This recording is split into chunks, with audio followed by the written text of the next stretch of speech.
बच्चों नमस्ते। आज हम आपको कक्षा 10 गणित बीजगणित इकाई के अंतर्गत अध्याय 3 दो चर वाले रैखिक समीकरण युग्म की प्रश्नावली 3.4 के प्रश्न संख्या 2 का खंड थर्ड और फोर्थ को समझा रहे हैं। तो देखिए 2 का थर्ड, 2 अंकों की संख्या के अंकों का योग 9 है। इस संख्या का 9 गुना संख्या के अंकों को पलटने से बनी संख्या का 2 गुना है। वह संख्या ज्ञात कीजिए। माना कि इकाई का अंक बराबर x तथा दहाई का अंक बराबर y, इसलिए संख्या बराबर 10y प्लस x। प्रथम शर्तानुसार संख्या के अंकों का योग बराबर 9, x plus y equal to 9, समीकरण नंबर ए। द्वितीय शर्तानुसार संख्या के अंकों को पलटने पर इकाई का अंक बराबर y तथा दहाई का अंक बराबर x, इसलिए नई संख्या बराबर 10x प्लस y। इस संख्या का 9 गुना बराबर बनी नई संख्या का 2 गुना। तो 9 और कोष्टक में 10y plus x equal to 2 कोष्टक में 10x प्लस y, कोष्ठ बंद।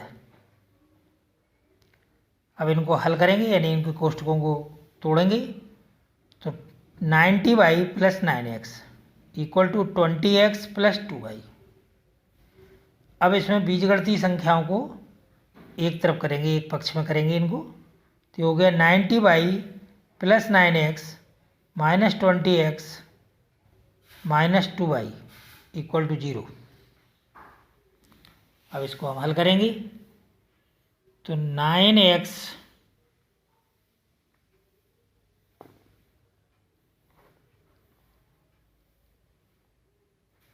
प्लस के हैं और माइनस का है 20x, तो इनको जब हल करेंगे तो ये बचेगा माइनस 11x।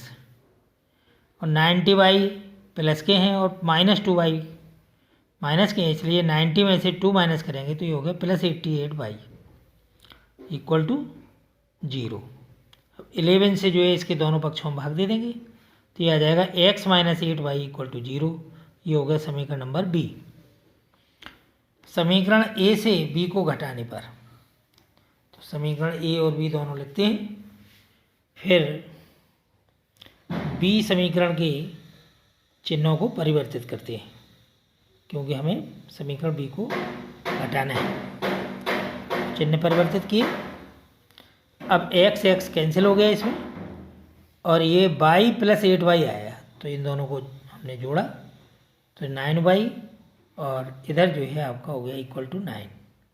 तो y equal to 9/9 equal to 1। तो इस प्रकार से y इक्वल टू 1, y का मान समीकरण ए में रखने पर x plus 1 equal to 9,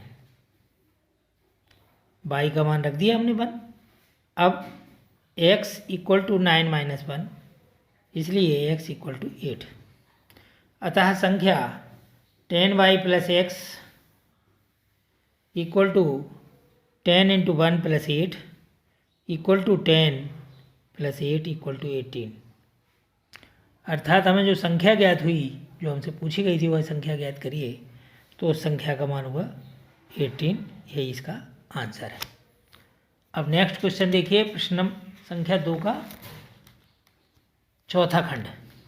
Meena रुपये 2000 निकालने के लिए एक बैंक गई। उसने खजांची से रुपये 50 तथा रुपये 100 के नोट देने के लिए कहा। मीना ने कुल 25 नोट प्राप्त किए। ज्ञात कीजिए कि उसने रुपये 50 और रुपये 100 के कितने कितने नोट प्राप्त किए। अब देखिए इसका हल, बहुत ही सिंपल है ये प्रश्न। माना कि ₹50 के नोटों की संख्या बराबर x तथा ₹100 के नोटों की संख्या बराबर y। प्रश्नानुसार x + y = 25, समीकरण नंबर ए।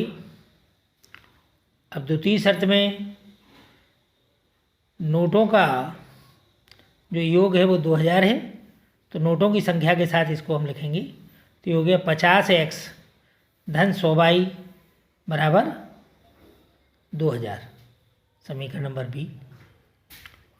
अब हम इन दोनों समीकरणों को ए और बी को हल करेंगे। तो समीकरण ए में 50 का गुणा करके समीकरण बी से घटाने पर 50x धन 50y बराबर 1250, 50x धन 100y बराबर 2000। अब इसके 50x धन 100y बराबर 2000 के हम चिन्ह परिवर्तित करेंगे, तो तीनों जगह ऋण ऋण आया। अब देखिए 50x कैंसिल हो रहे हैं और 50 में से हमने ऋण 100 को घटाया है, तो ये बचा ऋण 50y, और इधर 1250 में से हमने ऋण 2000 को घटाया, तो यहाँ बचेंगे ऋण 750। तो अब y बराबर 750/50, ऋण ऋण दोनों तरफ का हट गया। अब 0 से 0 कैंसिल करेंगे और 5 से हम 75 में भाग देंगे, तो 15 पंचे 75, तो इस प्रकार से आपका ये आया 15 है, y बराबर 15। y का मान समीकरण ए में रखने पर तो x धन 15 बराबर 25, x बराबर हो गया 25 ऋण 15, x बराबर 25 ऋण 15 बराबर 10। अतः ₹50 के नोटों की संख्या बराबर 10 तथा ₹100 के नोटों की संख्या बराबर 15। इस प्रकार ये प्रश्न हल हुआ। अब हम आपको शेष कल बताएंगे। ओके, धन्यवाद।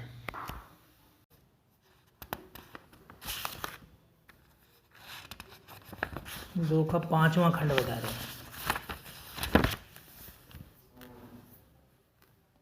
किराए पर पुस्तक देने वाले किसी पुस्तकालय का प्रथम 3 दिनों का नियत किराया है,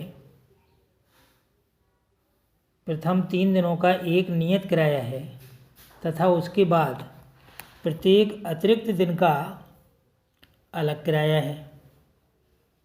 सरिता ने 7 दिनों तक एक पुस्तक रखने के लिए ₹27 अदा किए, जबकि सुशी ने एक पुस्तक 5 दिनों तक रखने के लिए ₹21 अदा किए। नियत किराया तथा प्रत्येक अतिरिक्त दिन का किराया ज्ञात कीजिए। तो इसका उत्तर, सबसे पहले हमसे नियत किराया और प्रत्येक दिन का किराया पूछा है अलग से, तो इन्हीं दोनों चीज़ों को हम मान लेते हैं। तो माना कि पहले 3 दिनों का नियत किराया ₹X तथा प्रत्येक दिन का अतिरिक्त किराया ₹Y। प्रथम शर्तानुसार 7 दिन अर्थात 3 + 4, क्योंकि 3 दिनों का नियत किराया है इसलिए 3 दिन अलग करने पड़ेंगे, शेष दिन अलग। तो 3 + 4 का किराया बराबर 27। तो x प्लस, क्योंकि 3 दिनों का जो नियत किराया है वो x है, तो ये हो गया x + 4y = 27। x + 4y = 27, ये हो गया समीकरण नंबर ए। द्वितीय शर्तानुसार सुशी ने 5 दिन पुस्तक रखी है, इसलिए 5 कोष्टक में 3 + 2 दिन का किराया बराबर ₹21। तो ये हो गया x + 2y = 21, समीकरण नंबर बी। समीकरण ए से बी को घटाने पर x + 4y = 27, और अगला समीकरण है x + 2y = 21। दोनों को घटाया तो x + 2y = 21 के चिन्ह परिवर्तित किए, क्योंकि इसे हमें घटाना है।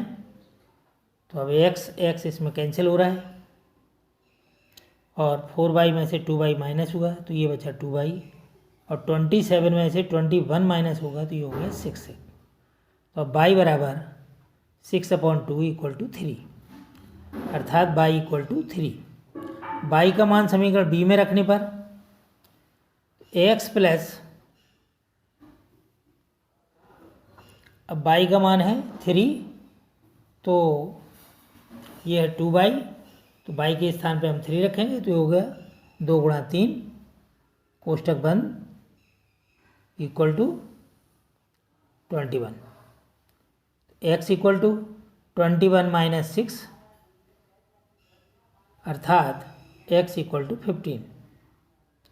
तो इस प्रकार अतः पहले 3 दिन का नियत किराया ₹15 तथा प्रत्येक दिन का अतिरिक्त किराया बराबर ₹3। ये दोनों इसके आंसर हैं। धन्यवाद।